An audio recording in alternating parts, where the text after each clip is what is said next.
Halo, assalamualaikum warahmatullahi wabarakatuh. Oke teman-teman, berjumpa kembali di ME Tutorial. Oke, pada kesempatan kali ini saya akan coba share tentang cara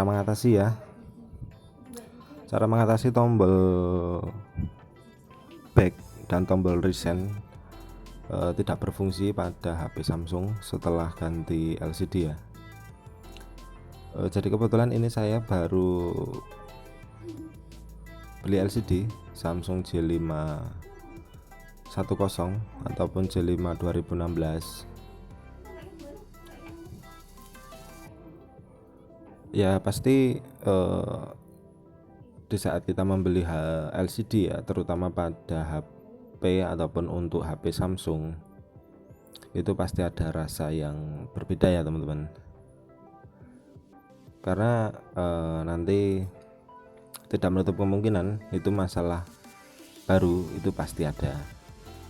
Untuk HP Samsung yang tipe lama, misal yang masih menggunakan tombol recent, home dan back, itu jadi kurang berfungsi ya. Pada kasus tertentu kadang ada yang tidak berfungsi sama sekali, kemudian ada yang berfungsi namun harus agak ditekan, dan itu kan ya cukup mengganggu ya untuk pengguna. Oke, jadi sebelum kita memasang LCD nya, saya akan coba cek terlebih dahulu. Ini jadi saya rekam sekaligus nanti jika ada trouble kan bisa buat klaim ya teman-teman, atau komplain ke pihak seller, karena saya kebetulan belinya online.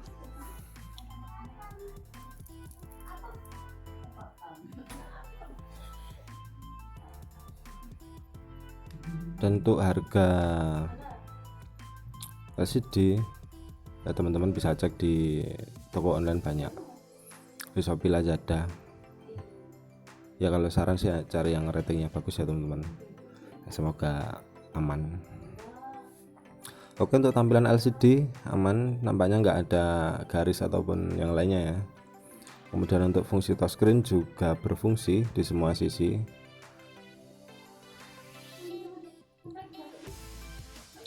Oke, coba kita buat ngetik teman-teman, apakah hurufnya itu bisa press dengan tepatnya, karena takutnya nanti melantar ya, ataupun kita tekan F keluarnya G ataupun H keluarnya J, kan susah ya dipakai.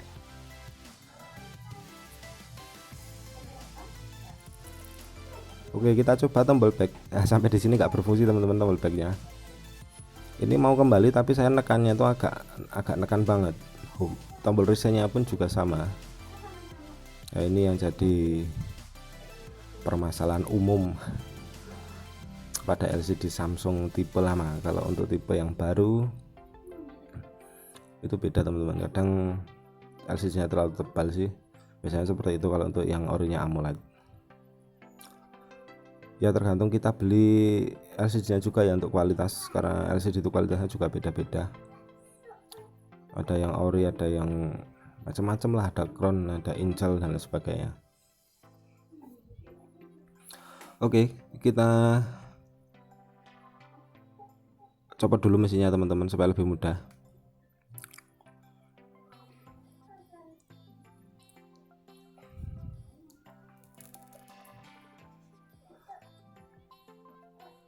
Jadi kalau saya itu biasanya saya ambilkan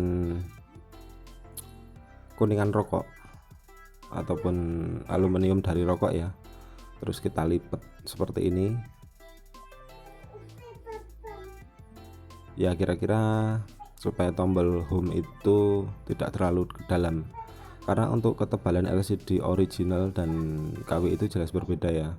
Itu yang menyebabkan tombol tombol back dan resetnya tidak berfungsi. Jadi di tombol home nya, kalau saya biasanya saya tambahkan double tip, saya tambahkan aluminium rokok ya.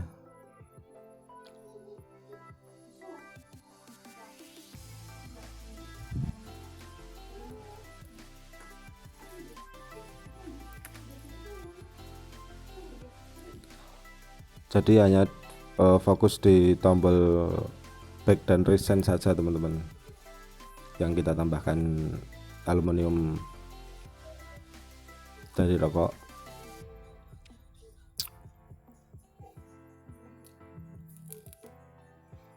Soalnya nanti kalau tidak kita tambahkan dan setelah kita lem tidak begitu berfungsi, wah itu tambah repot.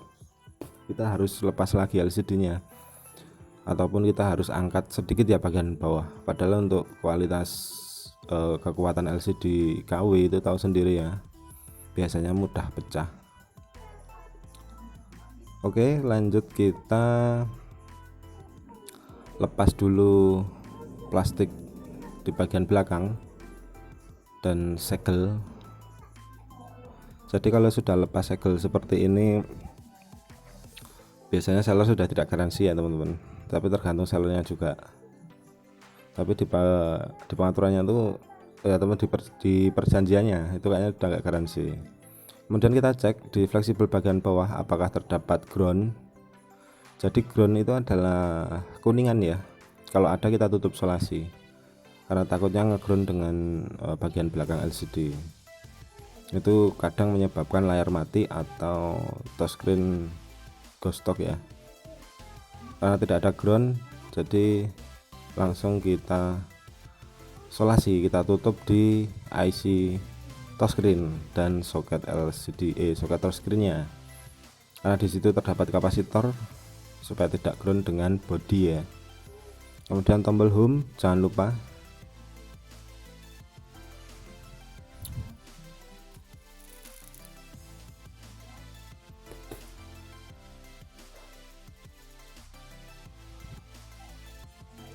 Oke, setelah itu kita tambahkan lem sedikit untuk merekatkan apa ini mungkin fungsinya supaya lebih sensitif ya.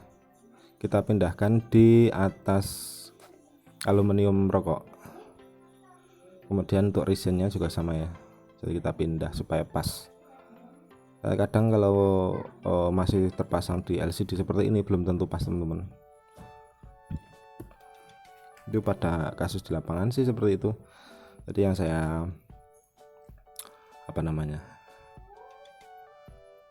yang saya katakan itu sesuai di lapangan saja ya. Kemudian kita kasih lem di tepi supaya lebih mudah jika kita mau copot.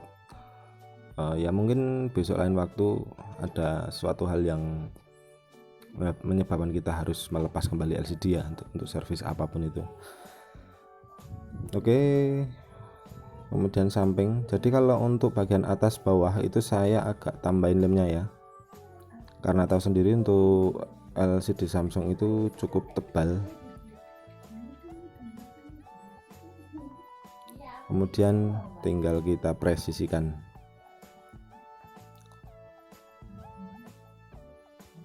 Nah ini sekilas tampilannya presisi ya teman-teman. Oke, jangan lupa karet. Tapi kalau untuk lebih aman solasi teman-teman, sebetulnya jangan gunakan karet, karena karet itu kadang tingkat kelenturannya itu berbeda. Jadi usahakan yang di bagian atas yang bawahnya itu terdapat soket LCD itu jangan terlalu kuat ya kita untuk. Nah ini terlalu kuat karetnya teman-teman, kita ganti. Karena di fleksibel itu rawan rusak. Nanti kalau sudah terlalu ketekan, kadang-kadang dia bisa menyebabkan bergaris ya untuk LCD nya, ataupun blank hitam, ada juga yang blank putih seperti itu. Makanya terkadang banyak kasus LCD saat dicek itu bagus, tapi kemudian setelah dilem, di saat mau dirapikan atau dipasang semua, itu ketika dinyalakan LCD nya malah blank putih. Itu banyak kasus seperti itu ya. Jadi hindari fleksibel LCD. Jadi di atas fleksibel LCD itu jangan terlalu kuat kalau kita menggunakan karet. Oke, kita tunggu sampai kering. Setelah beberapa jam baru kita lepas. Jadi untuk proses pengeringan itu usahakan agak lama, nggak apa-apa ya, misal 2 jam 3 jam nggak masalah. Yang penting lemnya itu benar-benar kuat dulu, karena Untuk posisi LCD tidak bisa presisi sepenuhnya dengan tulangan ataupun bodi.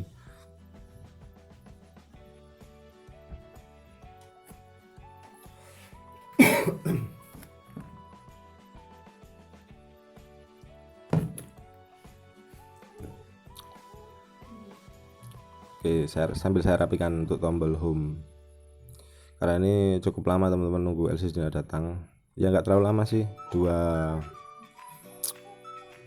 hari dari Jakarta sampai Jogja.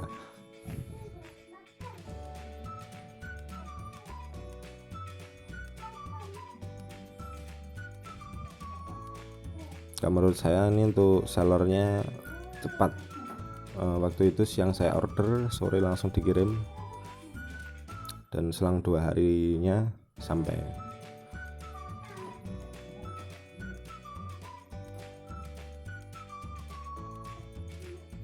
Oke, jika dirasa semua sudah terpasang, kita bersihkan soketnya, kemudian kita rakit sekalian teman-teman. Kita baut di beberapa tempat dulu untuk memastikan bahwa LCD dan touchscreen itu berfungsi dengan baik.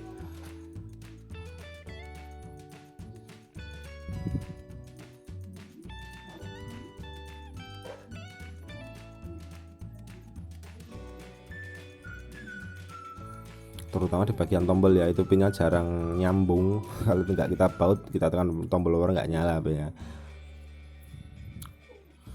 Dan sekilas ini saya lihat tuh tulangnya agak bengkok teman-teman, parahnya tuh. Aduh, ini agak bengkok sedikit.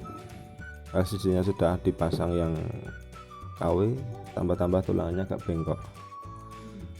Tapi semoga aman ya, nggak ada masalah. Saya sadar bengkoknya itu setelah saya pasang LCD, jadi tadinya saya belum sadar. Oke, coba kita nyalakan. Ini fungsinya isolasi di tombol home supaya tidak lepas ya. Nah, ini sekilas, wah, nampak presisi teman-teman. Menurut saya nih LCD-nya cukup bagus untuk harga segitu ya. Di harga 100 lebih sedikit.